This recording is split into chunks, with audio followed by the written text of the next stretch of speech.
Welcome, fans, to another special edition here featuring Kiss. And look who I've got with me today. None other than Mr. Michael Ladano from Grab a Stack of Rock. Welcome. Oh Great, boy, great to have you back once again. Oh boy, do it's we a got a heavy stack today. nice. Yeah, I'll say so. That's a lot of albums there. I think we're doing all the studio albums today, aren't we? Yeah, so we're doing something a little different than our normal. We've already ranked the songs, we've already ranked the albums, so we're gonna do something a little different. Why don't you fill everybody in on what we're gonna do today? Well, I love this idea because it is a little different. We're gonna pick our favorite track from each and every studio album, chronologically from the first one all the way up to Monster. We're not ignoring any of the albums. We're even doing the solo albums. And because Kiss have enough like odds and ends from albums like Alive 2 or Kiss Killers and so on and so forth, we've decided to take all of the what we're calling the bonus tracks and we're picking one of those as sort of a bonus Kiss favorite. And I'm really looking forward to this to talk some Kiss. Right, yes, this is definitely gonna be a fun one. These are one of the ones you just never know what's gonna happen or what song you're gonna pick because there's just so many great. I mean, especially the earlier albums. There's so many great songs to pick from, and it was hard. Let's be honest, it was not easy. Well, I'll tell you how hard and easy this was as we go through because for me, actually a lot of it was remarkably easy. Yeah, I mean, mine has changed over the years. I'll say, when I went through each album, I go, that made it tough for me on some of them. But when you've known these albums that we have for over 30 to 40 years on many of them, it's tough. It makes it tough, no doubt. All right, are you guys ready? Let the drum roll begin here. All right, 1974, we're going to go back to the first Kiss album. And there it is, the remaster. Yeah, in every case, I've got the remaster or the deluxe. Nice. Yeah. Beautiful. Kenny Kerner, Richie Wise produced this sucker, the very first Kiss. And do you want me to start? Yeah, go right ahead. You're the guest. Okay, so even though there's a lot of classics on this album, and you could argue that pretty much 8 of the 10 tracks are classics, I'm gonna go with Black Diamond. It has been the album epic for all these years. It has been in the Kiss set list pretty much. I would speculate every single show of every single tour.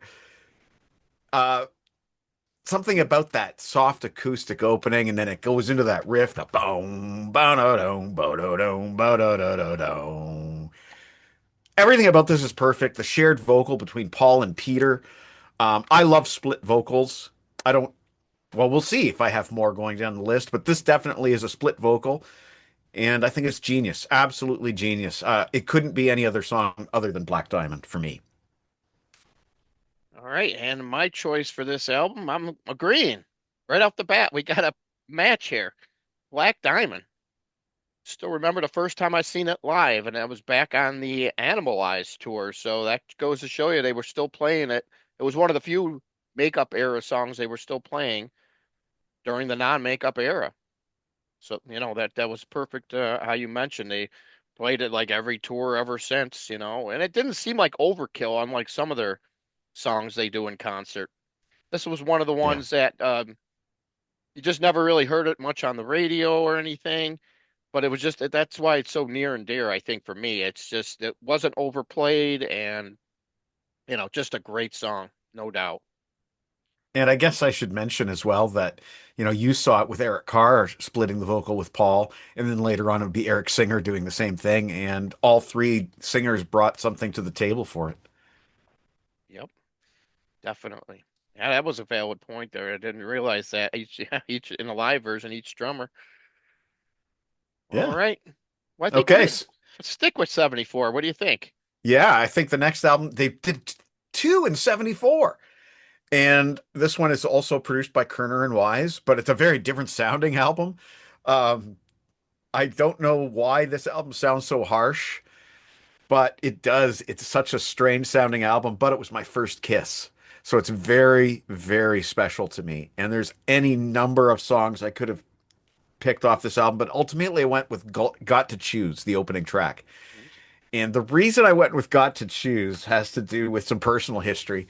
And I remember in would have been eighth grade, we had to do this French introduction on cassette. We had to record Je m'appelle Michel Ladano, and I had to do this thing. And I remember we were allowed to pick a song to put in our backing music, and I got to choose. And I let it run a little extra long on my tape, which was didn't escape the notice of the teacher. But I used the instrumental intro to do my Je m'appelle thing, and then all of a sudden, baby, let it run a little extra long. So for personal reasons, got to choose. All right. Very good. Good start there. Yeah, Hunter in Hell has always been one of my albums that took me a while to really, really warm up to because, I came in with Kiss from Me.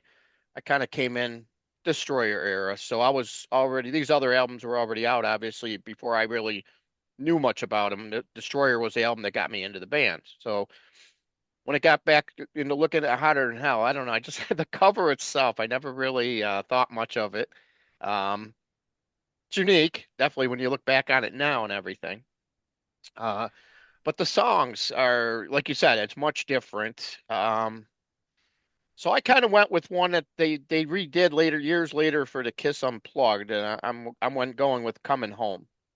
That would have been my number two pick. Yeah, I mean, that just was one of those ones that I didn't really discover until the Unplugged album. I just never really gave Hotter Than Hell as much of a chance. But since then, obviously, that was what 1996, so we're talking over 30 years ago.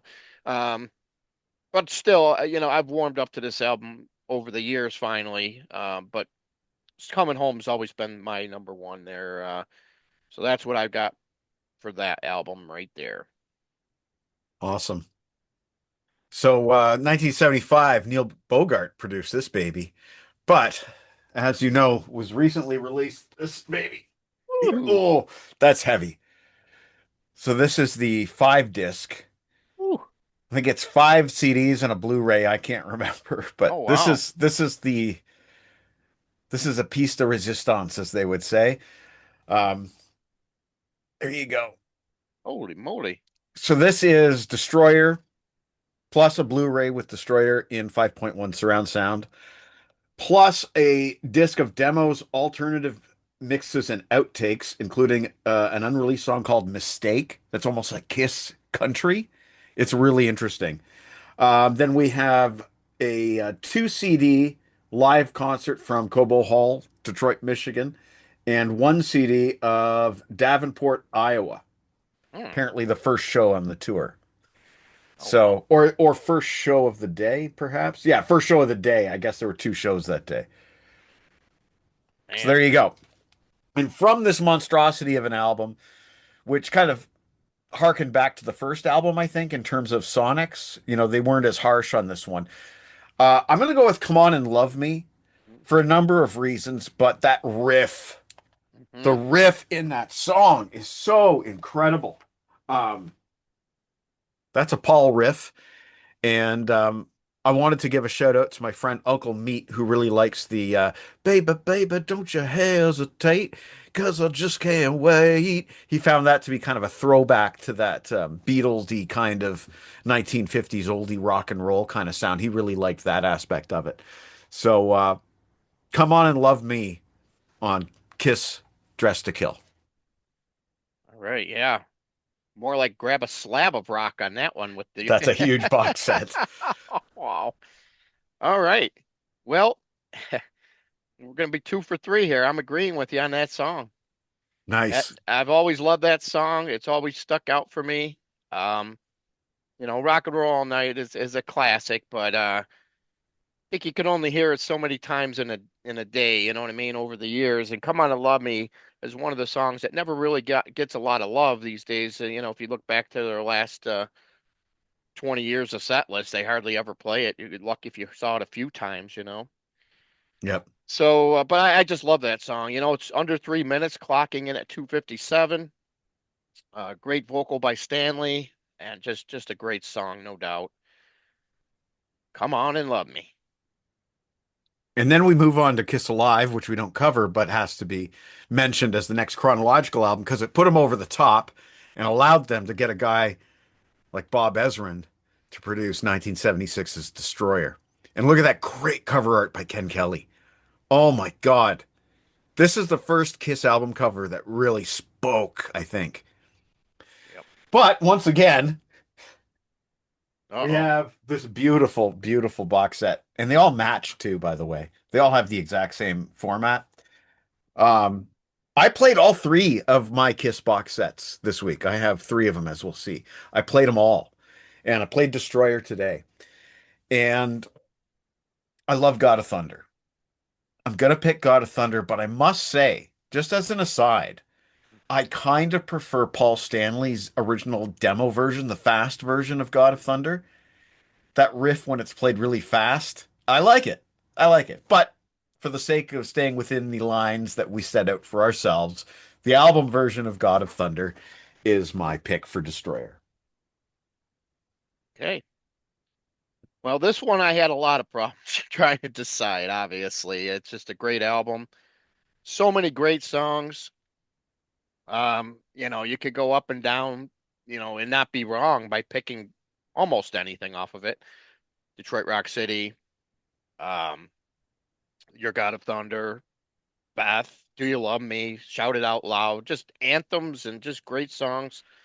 But I went with something a little different. My ultimate song on this album is none other than King of the Nighttime World. Yes, good pick. Good pick. Always loved that song, and man, oh man, just a phenomenal song. I think I've only seen it done once live, and that was on the Psycho Circus tour. But man, oh man, what a memorable show. When you hear one of your favorite songs in concert that you never got a chance to experience live, it really comes to the forefront for you. And King of the Nighttime World is definitely the song for me. I just love it. Great So, pick. so that's my So moving destroyer. on. Hmm. They decided for whatever reason not to pursue that symphonic Kiss sound that was present on some of those Destroyer songs and go back to basics. And they got Eddie Kramer, who produced Alive, to do Rock and Roll Over. I think we're still in 1976 at this point. Hmm. Love the album cover. Isn't that great?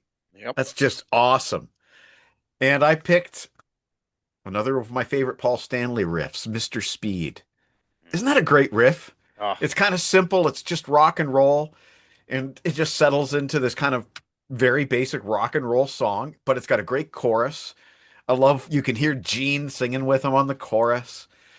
Ah, yeah, Mr. Speed never got enough love. I don't know why. It could have easily been a hit, but it was not. yeah, that's one that I always one of my favorites on the album. Unfortunately, it's not going to be my favorite on this one, but it's definitely I would say in my top three for sure. Love that song. Yes. It was a little hard for me this one.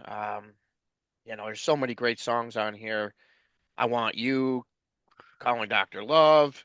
In the end, I went with the old standard Hard Luck Woman. And to me, that's the pretty much the best Peter Criss overall vocal, I think, in out Yeah, of the whole band. I think he just sounds great. And because this song, it's different than Beth. It rocks a little bit more. And I just love Hard Luck Woman. And what else can I say about it? That's the song for me on this one. that one was a deserving hit for sure. And I believe Eddie Kramer stayed in the picture for this sucker here, Love Gun, another great Ken Kelly cover art design there. Mhm. And this one was easy for me, even though the title track is an absolute monster, and even though Christine 16 is still fun and creepy, but fun. Um, I went with and you even get Ace's vocal debut on Shock Me, but I went with the one that has been with me since the very beginning, which is I Stole Your Love. And again, it's another Paul Stanley riff. He writes so many great riffs. He doesn't get enough credit for writing riffs. But listen to these songs on this list and you will see. There you go. That's my pick. All right. And the song that kicks off the album is also my favorite song from this album, believe it or not. I Stole Your Love. Just like you said. I mean, just a great song, great way to start the album off. And yeah, I just think the it's probably the out of all the songs on the album, I just think it's it's not Love Gun, but it's definitely got that powerful, you know, guitar work and Paul Stanley singing like he does on this one. I Stole Your Love. Just that's just a classic. Absolutely. So they did a live 2 and double platinum before doing something that no band had ever done before, which is release 4 synchronized simultaneous solo albums. Wow, that was a mouthful. And I've decided just to go arbitrarily alphabetical by last name. So starting with the Peter Criss solo album. Okay. And I love how all the covers match. Yeah. I decided I like I Can't Stop the Rain. It's really corny. It sounds like something that would have been on like my mom's AM radio back when I was a kid growing up. But I just love it. I love the strings. I think it's great. I Can't Stop the Rain. This is actually an album that I like quite a lot. I'm a big fan of Peter's ballads. Well, I can't stop the rain either. That's exactly that's exactly the song that I picked, which is totally odd because, this album for me was a little bit more, it was harder for me to decide on a song just because out of all the solo albums, I just felt like this is the one that's different than all the other ones. It just it didn't get the, all the all the good perks like all the other ones did. Everybody talks about, like Radioactive, all these other ones from each album from all the other members had songs that got a lot of airplay, some airplay at least. And, this one never really did. There wasn't really a song on here that I ever heard on the radio, at least, at this point in time. His was definitely the least known, I think, compared to, just a average Kiss fan probably couldn't even name you one song off this album, unfortunately. But we had to get all the way to track 10 to find it on side two. I Can't Stop the Rain. That's what I got. As you were talking there, I was trying to remember which song was the single, and I'm not 100% sure which one it was. Might have been You Matter to Me, might have been Hooked on Rock and Roll, but the album didn't have, except for I Can't Stop the Rain, it didn't have like that one standout track. At Yeah. least other albums did. So alphabetically, Ace Frehley is next, and this was tough. We still miss Ace. His loss is still pretty raw, and there's a lot on here that I love.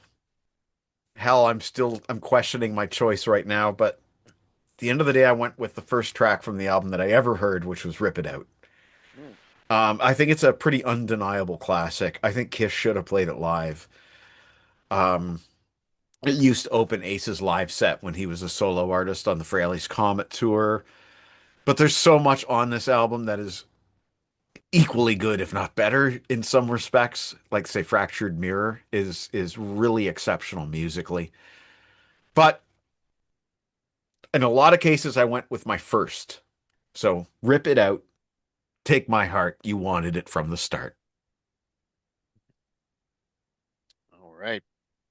Good pick. Good pick. Definitely a song that he always felt strong about because he played it on all of his solo tours as well. Um, and the song I picked was actually, one that he didn't write. So we'll give the credit to where it's due, Mr. Russ Ballard, who also came back and wrote a couple other songs during Ace's other solo albums down the road. And we're talking about the song that I'm bringing up here is New York Groove. It was probably his most known song, the single that was released from this album. Something about it, something about Ace in New York. You know what I mean? It's just goes hand in hand like bread and butter, peanut butter and jelly. New York You know, Groove. a lot of these songs, it doesn't matter if Ace didn't write them. He used to say it doesn't matter that I didn't write 2000 Man. It's an Ace song now, and I like that. It's true. Okay, so alphabetically, Mr. Simmons is next, and this is undeniably the weirdest of all the solo albums. It is so bizarre. there are so many different directions on this album. And of course, we have When You Wish Upon a Star as the closing song. It's one my dad likes. My dad would have picked When You Wish Upon a Star as his favorite. Oh my God, it hurts to laugh. Oh. I went with a really beautiful song, which is Mr. Make Believe. I think of all Mm. the songs in this album, I think that's just the most pure. It's not very produced. There's very little going on there as far as production goes. Beautiful guitars. I think there's some fretless bass, but I think it's just a really beautiful song that kind of shows that Beatles influence that Gene often talks about. Um, yeah, uh, I do like this album a lot, even though there's some junk. There's a lot of really good stuff on this, and I could have easily picked Man of a Thousand Faces as well, but Ooh. I went with Mr. Make Believe. Yeah, great choice. I like Mr. Make Believe's definitely one of the songs that never really gets any love. So yeah, I feel that that is definitely one of the strongest songs on the album myself. But I went in a different direction. For me, I picked "See You Tonight," which I always like. Gene when he sings, he doesn't something a little bit more softer. You don't really see. Gene's always got the loud and "We Love It Loud" songs all the time. So it was good to see him do a song like "See You Tonight." I just love that one. And that's the one for me. That one really shows how he can sing because he hit some really high notes on that outro. That's such a great song. For Mr. Stanley, it was very, very, very easy. It has Mm. always, always, always been Tonight You Belong to Me. No question. I Ah. love this album too, by the way. This is one of Oh. my top five albums of all time. But the number one song in the top five album of all time is an easy, easy pick. And again, the riff. Mm.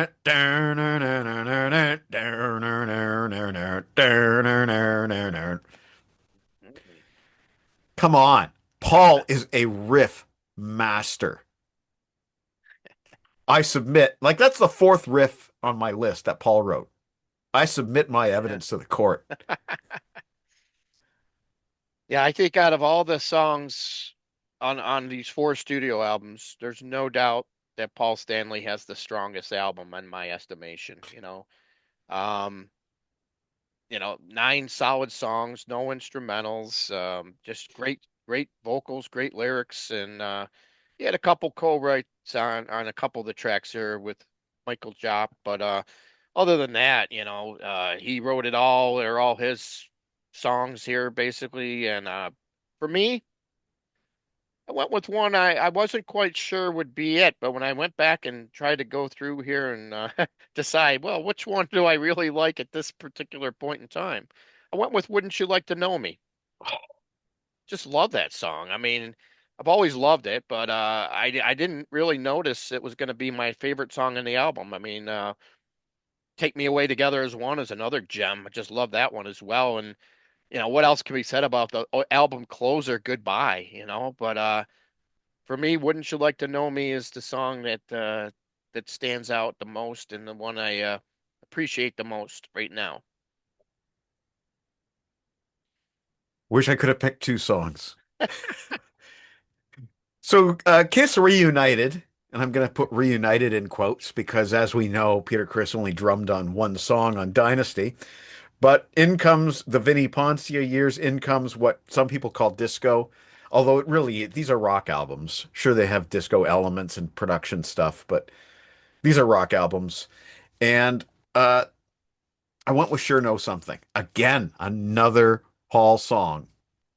Um, there's so many good songs on this album, including Magic Touch and Ace's songs. I easily could have picked one of Ace's songs, but Sure Know Something. That's the one that has stuck with me over the years. I guess you'd call it a ballad. So there you go. A ballad for my Dynasty pick. Yeah, Dynasty was pretty easy to pick for me, and once again, I'm agreeing with you. We got "Sure Know Something." Just love that song. Something about that song just you know, stands out compared to the rest of the album. Um, just love the lyrics and you know, I don't know what else can be said about it. It's a, it might not be the greatest Kiss song in the history of the Kiss catalog, but it's definitely probably the one of the most underrated, I would say. So that's what I've got. Sure knows something. I'm matching you up on that one there. All right, well, let's see how we match up when we get to the second of the Vinnie Ponce albums. Anton Fig on drums, no Peter Criss lead vocals in this album. I guess he wasn't even in the studio. He wasn't anywhere near this album. He was effectively out of the band, but it's one of my favorite album covers. This was a tough one. I like this album a lot. I have to say it. I have to pick a song. I'm going to go with Torpedo Girl. It's so Ooh, different. It's so different. Um, I imagine that's Ace playing the bass on that one because it's so funky. This is a Kiss getting funky, isn't it? Um, I've always liked Torpedo Girl ever since I heard the song. I thought it was lyrically funny. The idea of this submarine emerging from the bay and there's a hot chick on it and Ace is singing a song to her. I always found that kind of amusing. There's some great like ooh ee ooh kind of surf rock vocals in there. Um, Ace does this really crazy riff. I You couldn't even hum it or mime it, but it's really technical. And Torpedo Girl is a great example of a song that people should check out if they Kiss can't play, they suck. They can't play their musical instruments. Well, they can. So check out Torpedo Girl. all right. Well, that's definitely probably the one of the most unique songs out of all the picks so far. I'll give you Yeah, that. for sure. Definitely. That came out of left field. I didn't expect it.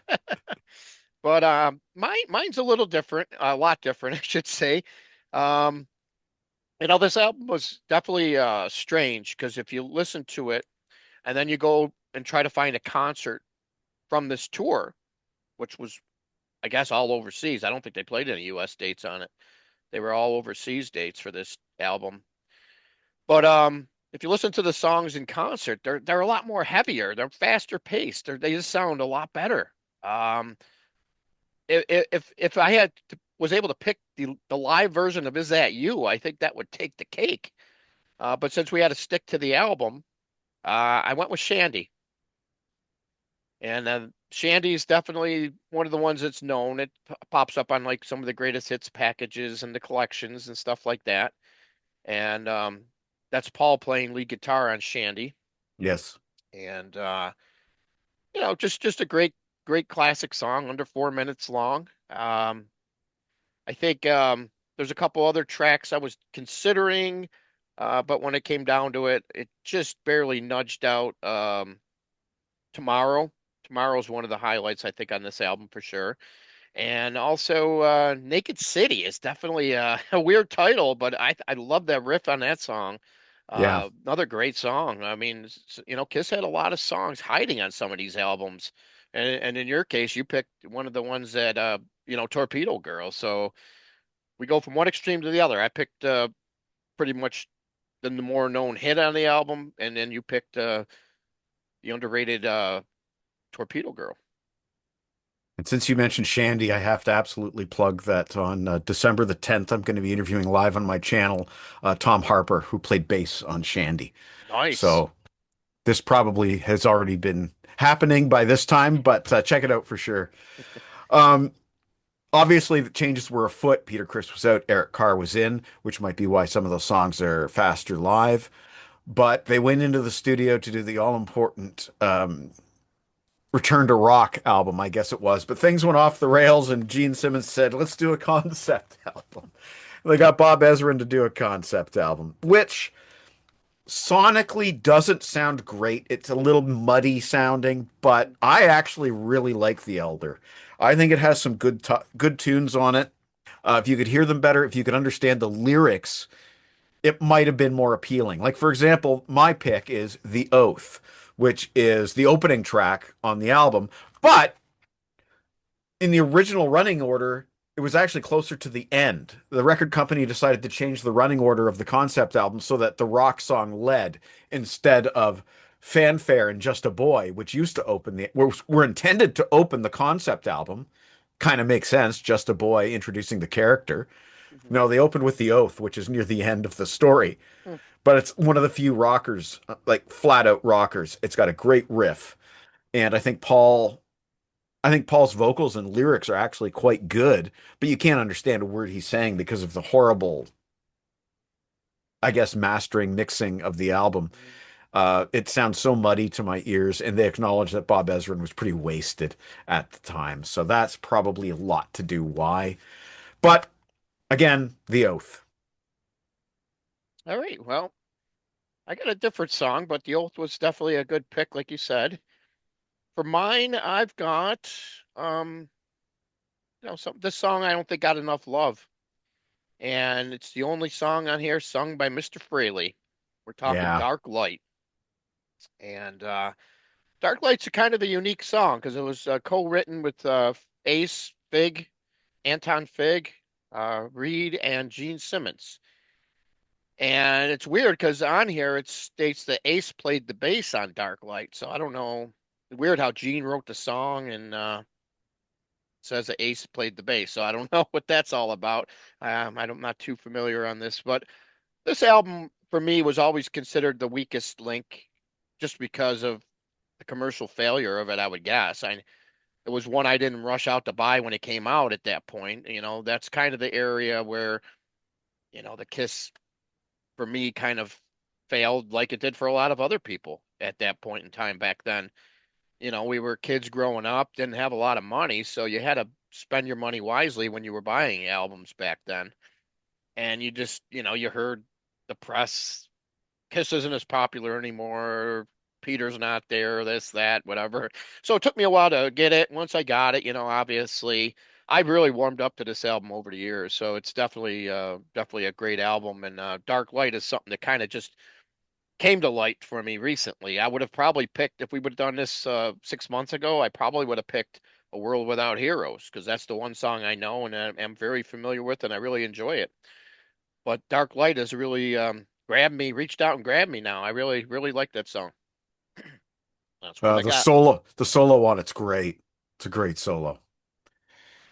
Okay, so they did a greatest hits album in Europe called Killers, and then they reunited in the studio to do a follow-up, and they decided no more concept albums, no more ballads. We're going to do a rock album. And so we'd have Creatures of the Night, which was reissued in 1985 with a different cover, but of course also received a really great box set. This box set has so many unreleased tracks on it that have been bootlegged. You've heard bootleg versions of a lot of these songs, but not all of them. Not for the Innocent from Lick It Up with Paul and Gene singing lead vocals. That's new. Mm. This is a great album, by the way. But what to pick? There's so many great songs, right? Oh yeah. Ultimately, again, went with a Paul track, the title track, Creatures of the Night. It was a set opener when you saw them on the no, Detroit Rock City was the set opener on your tour, but I know it did open. I think Revenge Tour. I think it opened. But anyway, Creatures of the Night, the title track. It's got a great riff. Um, I love the production on it. With during the chorus, you hear kind of like an ooh ah in the background. I really love that. Um, Eric is sounding so good. The drums on this album are so over the top. And I think Creatures of the Night with that opening drum roll, boom, ba boom, ba boom, ba boom.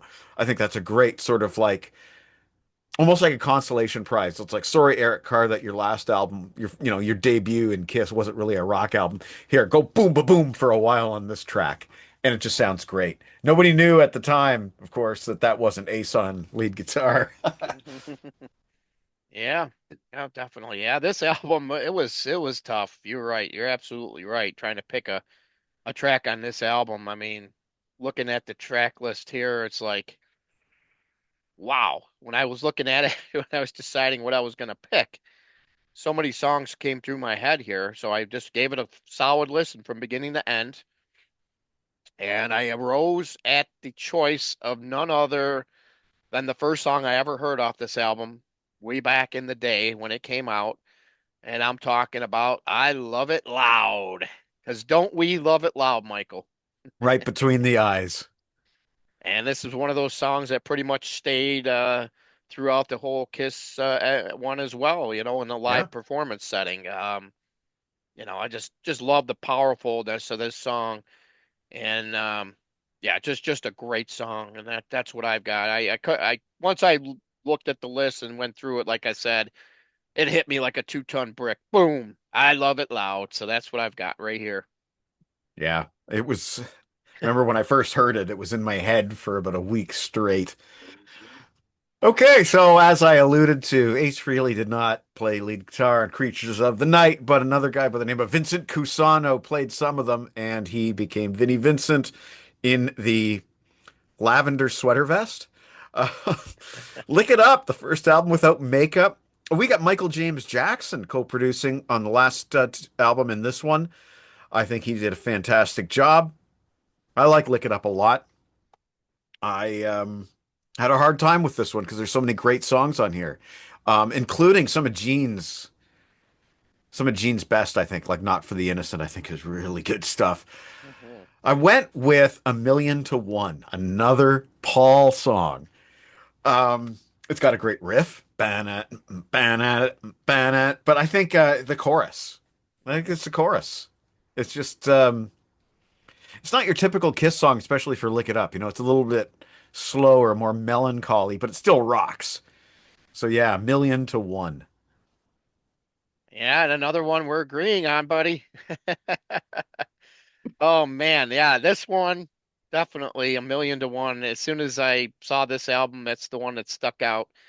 And I will give a shout out though to "And on the Eighth Day." I was Hmm. when I was playing this album, I was driving, so man, I couldn't believe how great "And on the Eighth Day" with the lyrics and how everything sounded. I was just in a strange mood that day, and man, oh man, it just came across so great. You were right about the Gene songs on here being, you know, they say he phoned it in the later albums coming up after this one, but the songs on this album by Gene are definitely some of his strongest overall, at least post 70s. Yeah, I think so. Even better than Creatures. Um, Moving on, they decided to repeat that success. But as you alluded to, Gene might have been out to lunch a little bit. He was in Hollywood making a movie called Runaway with Tom Selleck. And, it was okay. But Paul was left away to toil away in the studio on Animalize, which I think that's one of the laziest album covers they've ever done. A new guitar player, Mark St. John, who never really got to do much in Kiss. He didn't write anything. I think this song has a lot of filler compared to Lick It Up. I think Gene didn't really contribute a lot of great stuff. There's only one song on here that's ever been my favorite and remains so to this day, and that's Thrills in the Night. And I think it had a great music video. That live music video from the Animalize live, home video, but miming Thrills in the Night. I think it's great. I think it really kind of shows you what Kiss were about live. Bruce Kulick was in the video because Mark St. John was already out of the band by that point. And it's always been my favorite.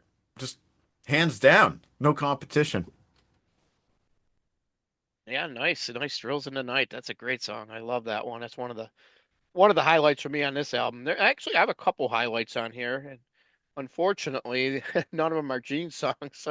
Um, but the song for me that does it, just put the CD in the door and press play. And what's the first song on the album?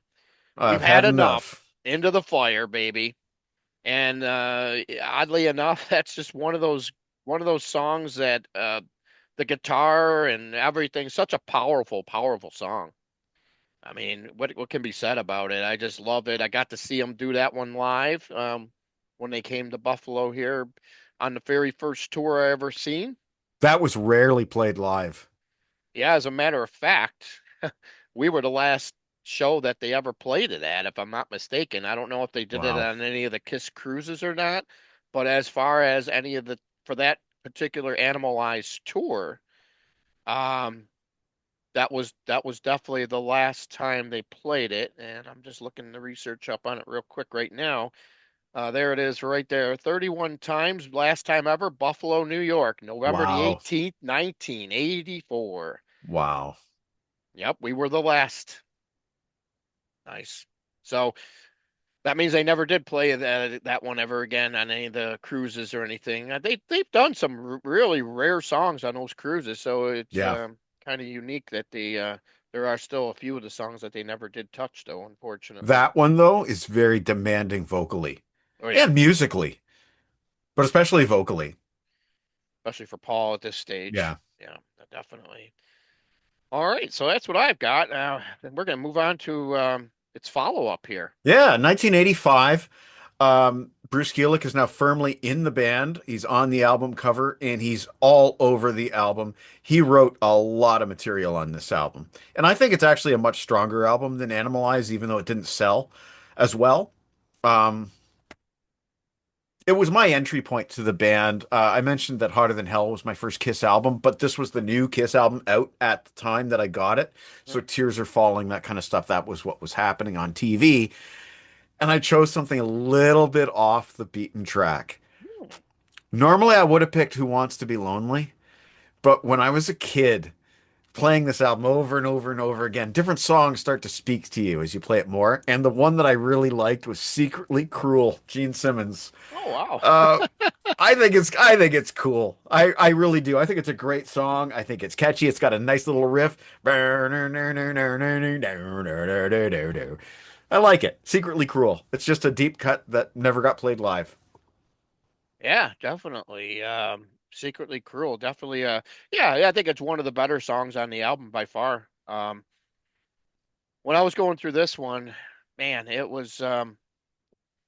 It's always been a couple songs like you mentioned. I think you mentioned "Who Wants to Be Lonely." That's definitely one of the ones that always stood out for me. Um, "King of the Mountain." I always liked the opening track with that powerful Eric Carr drumming there. The closer, All Night, which was also one of the videos that they released, one of the singles. Yep. Always been one of my favorites. That was the one with all the colorful outfits that they got kind of a bad rap for there. A lot of neon. Yep. But in the end, I went with the old trusty song they've kept in the set list here and there throughout the years, and we're talking "Tears Are Falling," the Yeah. single, the hit, the radio monster there. That was the song that, got the album. If for the amount of albums it sold, I mean, it was, at least it was enough to help push it into platinum status coming off of Animal Eyes. Probably had a little bit more to do with it as well. But other than Tears Are Falling, there wasn't any other airplay off this album, and that kind of led to its downfall quickly. Sadly, because Yeah. like you said, it is a very good album, very solid album, but it just didn't have that spark, that hit behind Tears Are Falling. I think Tears Are Falling has one of Bruce's greatest guitar solos too. It's the kind that you can hum to yourself because you know how it goes. But yeah, I think they were disappointed in the sales for Asylum, and they decided to regroup with Ron Nevison producing because he'd had some hits with Hart and Ozzy, and the results were the very Paul-centric Crazy Nights album, kind of recalling that Rock and Roll Over Yeah, cover, yeah. I think. I think that's fair to say, but I think a lot of people said, well, this album cover kind of represents that Kiss were fractured at the time. And again, Gene, he was off in Hollywood making more movies. He'd started his own record label. He was doing all kinds of stuff, and there's a lot of Paul on this album. And I think a lot of people think that this is maybe Kiss hitting a low point before realizing they needed to bounce back with something a little bit more rock because there's a lot of keyboards too. Anyway, at the end of the day, I went with one of the pop rock songs, and I went with Turn On the Night. Mm. I think at the end of the day, it's probably the flat out catchiest song on the album. Now, ironically, even though I think Gene was rather checked out at this time, I think this actually has some of his better non-makeup stuff. He was singing in a smooth voice rather than a rasp. Like on the last album, he sounded like a dog barking on a lot of those Asylum tracks, but on this one, he's singing very smooth, like on the song "Good Girl Gone Bad," for example. So I want to give Gene a little bit of a shout for having some underrated stuff on Crazy Nights, but I'm going with Turn On the Night.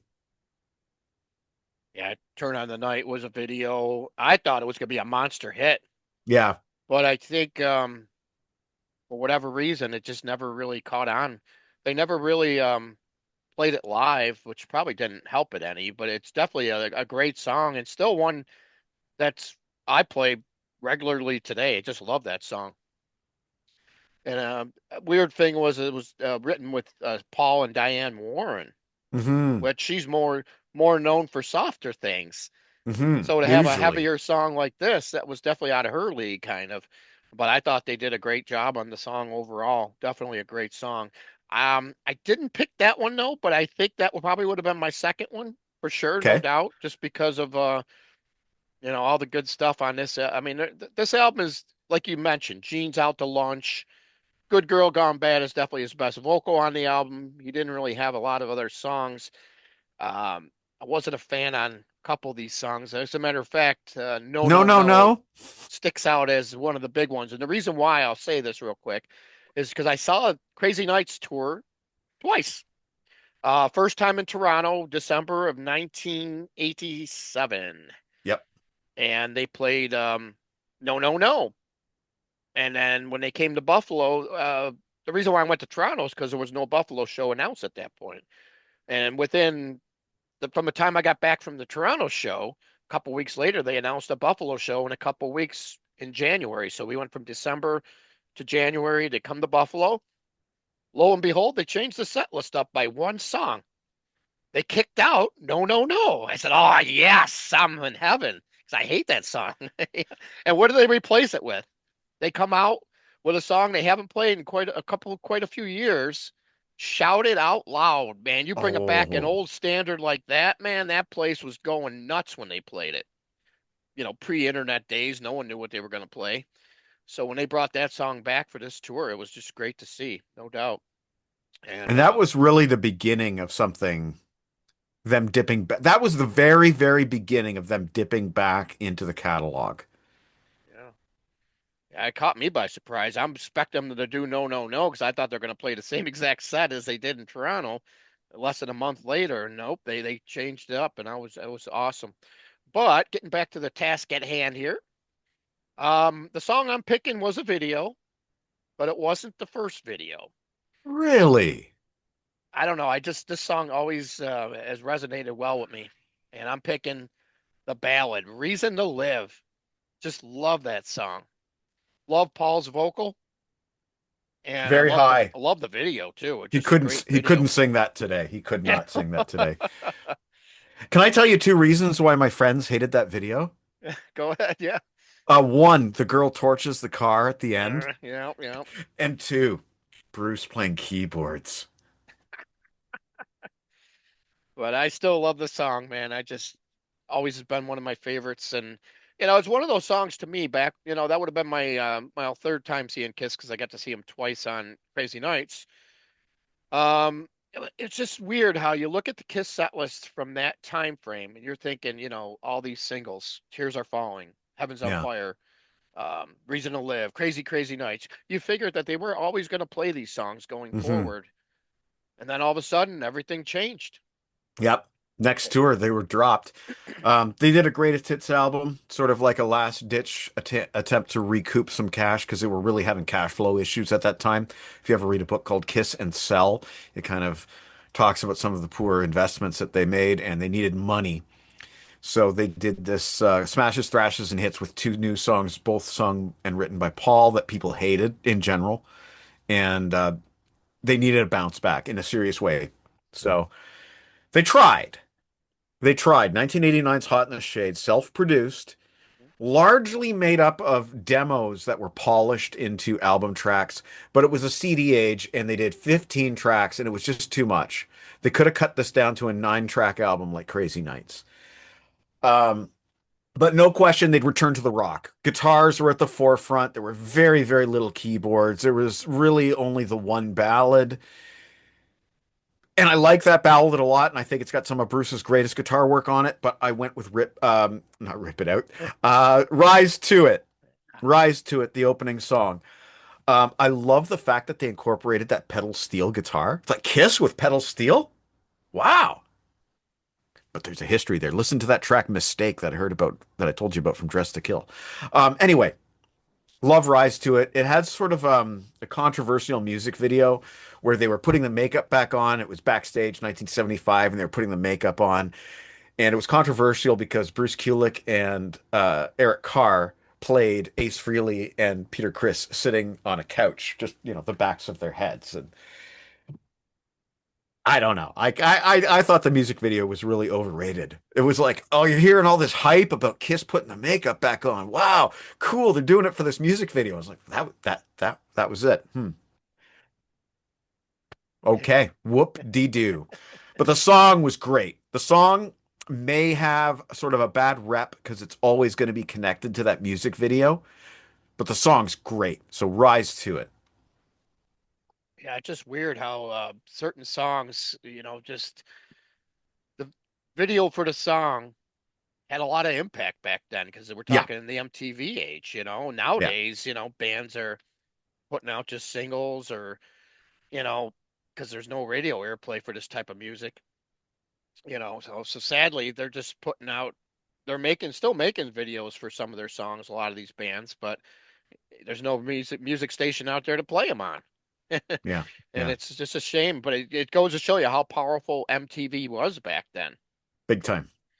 So, like you said, I totally agree. This album should have never been put out with 15 tracks on it. Totally not that's where this loses a lot for me, this album. If you honed it down, like you said, 9, maybe even 10 tracks, it would make it a much stronger album. I still don't know where it would fall in the catalog if I were to rank it, if I did that, but there's one song for me on here. I probably like about 5 or 6 great songs, but you can only pick one. I went with Forever. Like you said, Mhm. just a great solo there by Mr. Kulik there, and I've always loved that song and the video, and it never really gets much love too much later in their career, sadly, and it was one of their biggest hits, if I'm not mistaken. Yeah, it kind of put them back in the spotlight a little bit. Michael Bolton co-wrote that track. Mhm. And there's a really cool story about how Bruce recorded the solo, which was they originally had an electric guitar solo in there, and somebody came up with the idea of doing it acoustically. I think Paul might have. And Bruce is like, well, what do I do? And so they went out to go get a copy of Led Zeppelin 3. You had to go out and buy music. They went out to go and buy him a copy of Led Zeppelin 3 so he could hear some of the Jimmy Page stuff that was going on acoustically. And in the time it took for them to go out and get the record, Bruce had already come up with the solo and he was finishing it. So it just came out spontaneously like that. And there's a couple of hooks in that solo that I just love. He does this harmonic part, bing, boom. And I also love in that song, there's this one part that Eric Carr does, where Paul is singing, when you're strong, you can stand on your own. And then Eric, boom, boom, boom, boom, boom. And when you hear the live version that they did on a live 3 with Eric Singer doing it, it doesn't have the same punch. Only Eric Carr could do that drum fill the way that he did it on Forever. And rest in peace, because that's the next chapter of the story, unfortunately. Yeah, yeah, definitely. So Eric passes away, and Eric Singer comes on board to do the another comeback album. This is Kiss. Kiss is like, okay, no, no, no, no. Forget about Hot in the Shade. Yeah, we know we said that was us getting back to rock, but this is us getting back to rock. And they kind of proved it by putting out a lead single with Gene singing, which was the first single with Gene singing since I Love It Loud in 1982. Here we are in 1992. 10 years later. Yeah. Bob Ezrin back in the producer's chair. Eric Singer, the first blonde Kiss. And this album had a lot of impact. It was controversial. I don't know if you know author Dale Sherman. He wrote a number of great Kiss books. He is not a fan of the Revenge era at all. I went with Spit. It's another split vocal between Paul and Gene. It sounds very kind of old school Kiss. And I think of all the tracks on the album, it might be the most old school Kiss. So I went with Spit. Wow, yeah, that's definitely a song I didn't expect to hear that's mentioned today for sure. But it definitely stands as one of the ones that stand out on this album. Um, So this one they came out with 12 tracks on it, including kind of like a dedication to Eric Carr by sticking in Car Jam 1981, which was a unique touch for them, for sure. Um, yeah, this one, a lot of good songs on, but I think to me, nothing has the bite and the bark of Unholy. I've got Unholy, I love I Just Wanna. Hmm. Um, Domino's a great Gene song as well. The ballad, it's like Paul kind of picked up from where he left off with I Still Love You by going with Every Time I Look at You. To me, they kind of fall in the same boat in a way. Um, Good song. But for me, Unholy is the one that really sets the tone for the album and gets us started in the right way. I I support you. So Kiss took some time off. They did the much delayed Alive 3 finally, and they did their own tribute album, which was kind of weird. They did Kiss Unplugged, which reunited the original lineup, and inevitably they did reunite, and that's when I saw them live on the 1996 reunion tour, and I'm pretty sure they played King of the Nighttime World on that tour. But they already had a studio album in the bag with Bruce and Eric that got shelved because of the makeup tour. And by the time Carnival of Souls came out, it was retitled The Final Sessions. It's really unfortunate. I think they were a little lost on this album. I supported the idea of Kiss continuing to go heavy, after Revenge, maybe taking it even a little heavier, but I think this was like, whoa, it's a little obvious you guys are listening to these Seattle bands and you're writing these songs that are very, hate to say it, grungy. And it was produced by Toby Wright, who did the 1995 Alice in Chains album. They're growing beards. They're not teasing their hair out anymore. And these songs are,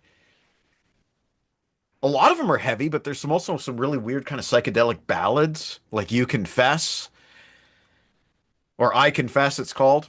Anyway, I think that this is I think it's a good album. I don't think it's a good Kiss album, which might have been the point in 1995 when they were recording it. Maybe that was the point. Like, let's not make an album that sounds like Kiss, guys. It's not going to fly. Smashing Pumpkins is where it's at. Um, I went with the opening track, Hate. I think it's the heaviest Kiss song ever recorded. I think it's the heaviest Gene vocal ever sung. I think it's some of the heaviest lyrics they've ever written. Hate is what I am, and underneath this heart beats the heart of man. Um, I think that riff is really good. It's probably a Bruce Kulick written riff, but that very Soundgarden-y. Oh, yeah. Um, like they're obviously wearing these grunge influences on their sleeves on this album, but I think there's some good stuff. And for me, Hate captures that spirit of what they were aiming for in this album, which was, we're Kiss, but now we're grunge. Well, I'll tell you, I was happy to see it come out when it finally did, because obviously there was a lot of bootlegs going around before it actually got released and everything. And when I first came out, I was warming up to it a little bit, but I'll tell you, as time has gone on, it's when there's so many other great albums to turn to, this is one I never touch. I just don't touch it.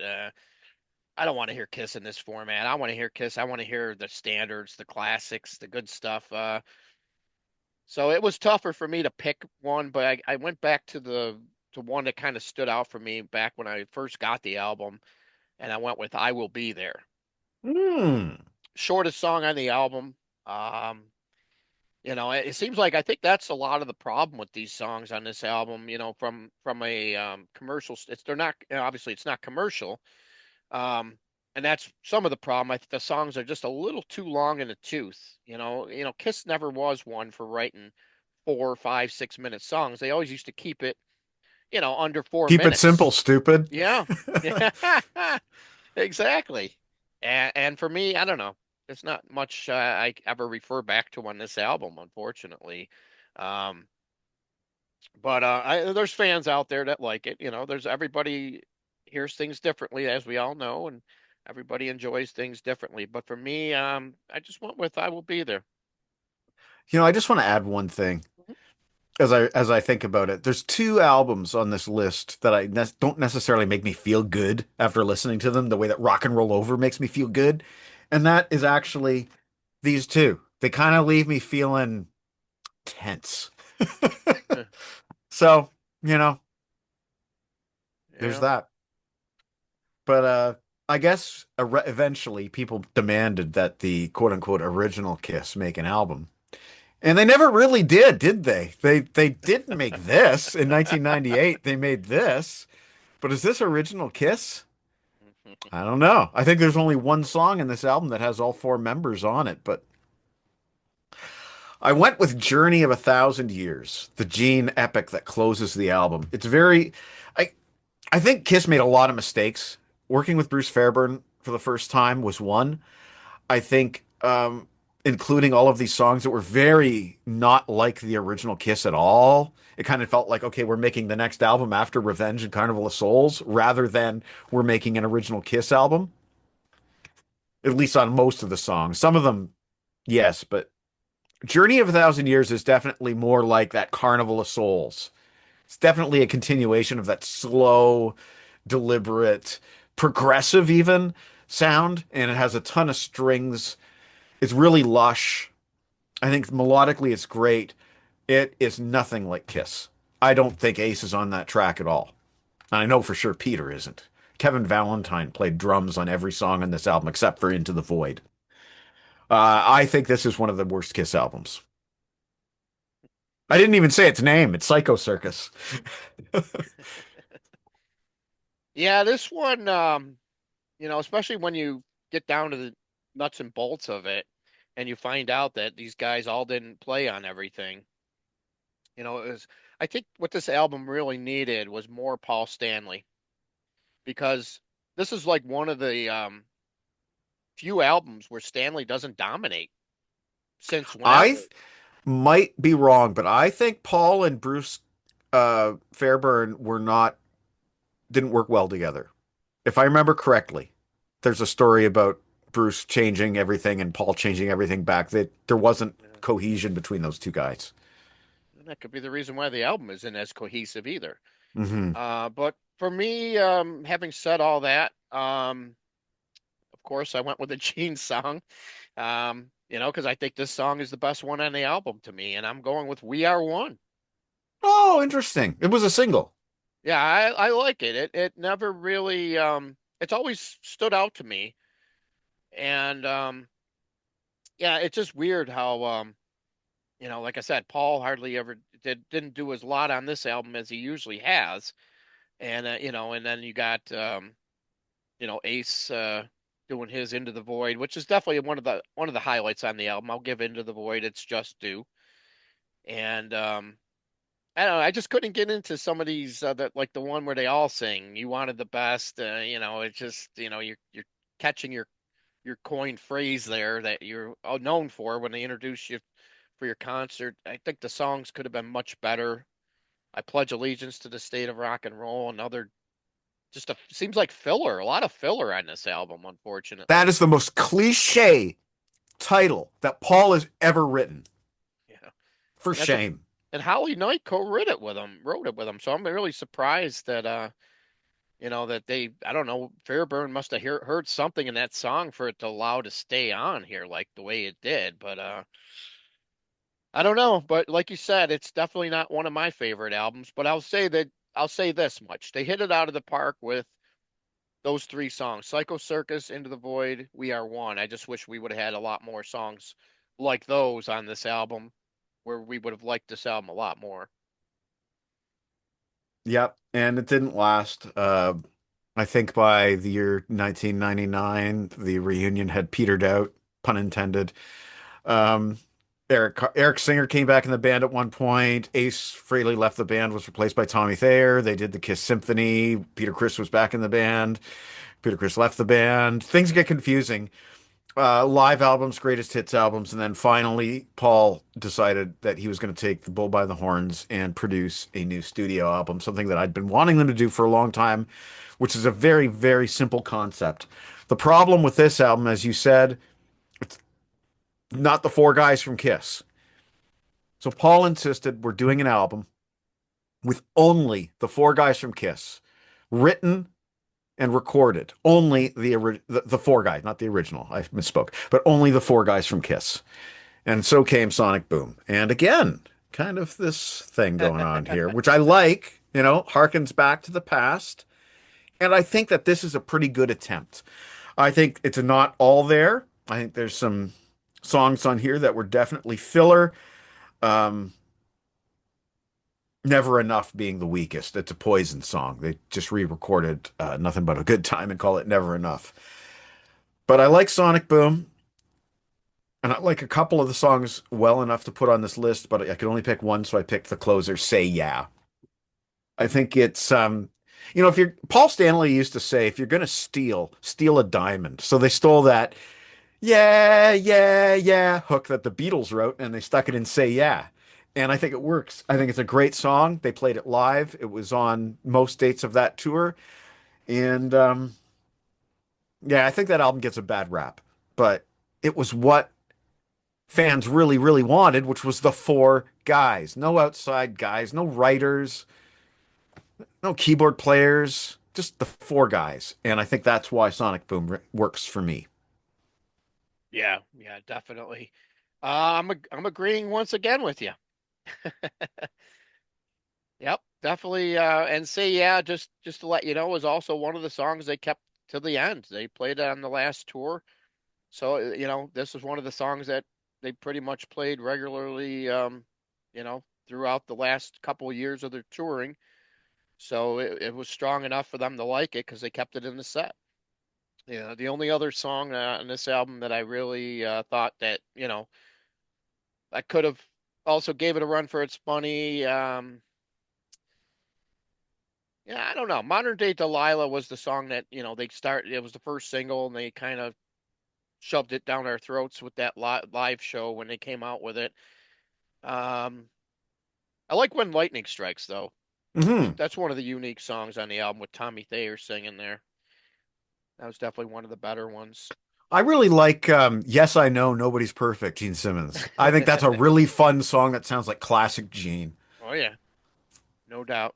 But definitely an improvement over Psycho Circus, and that was the Oh main yeah. thing here by a mile. You can feel the cohesiveness with the band within each other on these songs. Unlike the other one, it's like everybody was just off into Fairburn probably just had everybody record in separate rooms or separate areas, and then he pulled everything in, and it sounds like it. It just nothing that great on Psycho Circus, but this was definitely an improvement, and yeah, that's what I got for this one.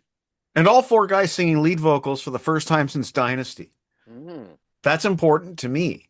Like, I like hearing the four guys singing. To me, that's one of the reasons why I loved Kiss in the first place. It was like, wow, they have four lead singers. Oh, wait, Eric Carr sings lead too. They got five lead singers. Wow. I loved that about them. I loved it. What year did this come out? 2013. The final Kiss studio album, Monster. I love that cover. Um, Yeah. Now, I think that this album is by and large better than Sonic Boom, but I'm not really sure that it sounds better. Something's weird about the production on this album. It sounds kind of watery at times. It's kind of strange, but more of the same, pretty much. They got heavier, if anything, but same direction as Sonic Boom, same concept. The four guys, the four writers, the four singers, and I'm a sucker for this kind of song, so I went with All for the Love of Rock and Roll, which Eric Singer takes the lead vocal on. I like his singing anyway, but I just love that kind of rock and roll sound. It kind of harkens back to Mr. Speed, which I picked from Rock and Roll Over. Not much else to say. I like the album. I think it gets a bad rap. I think the production could be better. I think it's a bit long. There's a lot of songs on this album, but I like Monster, and if it is the final Kiss album, then so be it. Yeah, clocking in close to 45 minutes.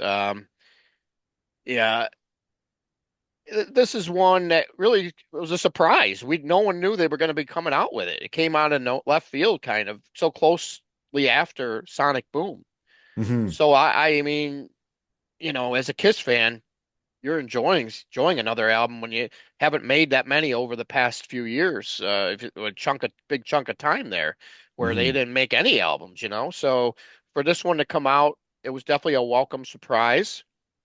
Was it as great as you were hoping for? No, but it's definitely not an embarrassing album by any means or anything like that. So having said that, you know, Hallelujah was the big song that kind of first one I heard off of it and the one they were playing live in concert. I actually went with the second song on the album as my favorite, Wall of Sound, the Gene led vocal there, Gene Simmons, Wall of Sound. Just always that song is cool, and the fact that it was written with Paul and Gene and Tommy Thayer is pretty cool, you know, because not too often in the later years did Paul and Gene write a lot together. They were always Yeah. usually writing separate with different people. So the fact that they co-wrote that song together, yeah, and it's a shorty, only at 2:55, which but that song stands out good for me and I enjoy it. It's what I picked here for this one. And Paul is now talking about the possibility of recording another studio album. And, obviously vocally, it's been a long time since it's been 12 years since Monster, and he was already starting to crack up on Monster. So who knows when a new Kiss studio album? I don't even know if I want that. But there were a lot of tracks that we had to skip over because of all these other albums that we're not including. Like Kiss 50 had a song called Samurai Sun, which is more recent than Monster. Um, Going all the way back to Alive 2 and Double Platinum, there are what we're going to call bonus tracks that didn't make our albums list, and we had to pick one from all of those things. So basically, we're talking about Double Platinum, Alive 2, Kiss Killers, Smashes and Thrashes, Samurai Sun, Rock and Roll Radio, all of that stuff would qualify for our bonus track pick. But I went to 1981's Kiss Killers with Nowhere to Run. Ah, That has been a favorite song of mine for ages. Ages. Something about the hard, soft quality to it. That chorus, Nowhere to Run. It's great. It's great. You see Paul trashing these songs a lot. I don't know why. I really don't know why. I think I'm a Legend Tonight's a great song. All four of the new songs were Paul. yeah, go Yeah. figure. Uh, Nowhere to Run. And there's several different versions of Nowhere to Run on the Destroyer, sorry, Creatures of the Night box set. So, yeah, that's my pick. Yeah, that when you said Let's do one pick of tracks that didn't fall under any studio album," I'm going, oh boy, I had to go back. I'm looking. All right, well, you got this, you got that. One song that came close for me, I'll give you a quick mention, an honorable mention here from Smashes, Thrashes, and Hits. I've always liked "Let's Put the X in Sex." For some reason, No! that song, it's Paul's song, you know, and he just it was a video. I think maybe that's why you know, that it was during that era. It They was got right, sued for that video really? because, yeah, the skyscraper that they were filming in front of was kind of like a phallic symbol. And I guess the owners of that building were kind of like, hey, we needed to get paid. Oh, jeez. But that was only an honorable mention. I'm going back to Killers for my actual pick. And of the four songs, I'm going with the first one. I'm a Legend Tonight. You mentioned it. Just a great song. And yeah, that song's always stood out for me. That I just felt that that was the best of the four. I always liked all four of those songs. Down on Your Knees, another great song I always liked. But I think I'm a Legend Tonight just stood out a lot better for me. I'm just curious who wrote those two songs. I'm a Legend Tonight was Adam Mitchell and Paul Stanley. Nowhere to Run was just Paul Stanley. Brian Adams co-wrote Down on Your Knees with Michael Japp and Paul Stanley. Brian Adams is in the mix during the Creatures of the Night era. Yeah. Um, but yeah, that was fun. That was fun talking about all these songs, and I feel like I could keep talking Kiss for like 3 more hours. But Yeah. unfortunately, that was a marathon for me. Oh, no doubt. That was awesome to go through this. Appreciate you coming on and we discussed Kiss. Been a great time here to dig into the one of the greatest catalogs of one of our favorite bands, no doubt. An underrated catalog. I think there's a lot of haters out there who've never listened to any of these songs. Yeah, you're probably right. I mean, it's just crazy how all these great songs, it's not always about the songs you hear on the radio and, the singles or even the ones that they play in concert. Sometimes sometimes you got to dig into the whole discography of playing the albums, and you're going to find yourself a lot of songs that you never would have known probably otherwise, you There's know. so many that we didn't touch on, Oh yeah. even including stuff from the bonus track, realm of things. There's stuff that Kiss didn't put on the main albums that might be better than some of the stuff they did. Yeah, no doubt. All right. Well, you want to plug your channel here and let them know what kind of things you might have coming up here? Well, yeah, like I said, if you're a Kiss fan, go to Grab a Stack of Rock on YouTube. We either are going to or have already interviewed Tom Harper, who played bass on Shandy. He also worked for LucasArts in the 1990s on some of the classic Star Wars video games. He worked with guys like John Knoll. So I'm very excited to talk to Tom Harper. He was even in Peter Criss's original live solo band when he went solo on the Out of Control era. So he's got some great stories about what he calls, I think he calls it his failed career. But he sounds like a really super guy, and I can't wait to connect with him. So Kiss fans, be sure to check that out.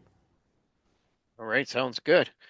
All right, Mike. Well, thanks for coming aboard, and we will have to do something sometime again soon. Was a lot of fun, and we'll see if we can try to top this one. Ah, you wanted the best, you got the best. This Yeah, was the best. yeah. I think you're right about that one.